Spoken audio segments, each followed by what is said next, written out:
Kim Chiu at Paolo Avellino, may usapan na sa pag-amin ng relasyon? Patuloy na pinag-uusapan sa showbiz world ang tambalan ni Kim Chiu at Paolo Avellino, hindi lang sa harap ng kamera, kundi maging sa kanilang personal na buhay. Sa mga naging panayam, parehong inamin ng dalawa na mas naging malapit sila ngayon kumpara noong una silang nagkasama sa trabaho.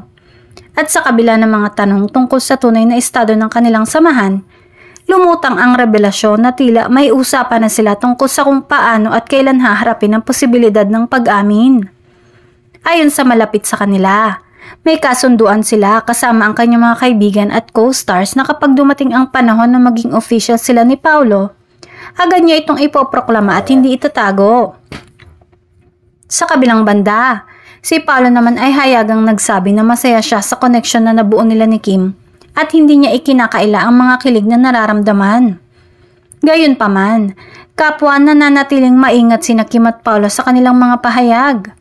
Hindi pa sila naglalabas ng tuwirang kumpirmasyon ng isang romantikong relasyon, pero ang pagkakaroon ng usapan ukol dito ay nagsisilbing matibay na hint na maaaring sa tamang panahon ay may aabangan ang kanilang mga tagahanga.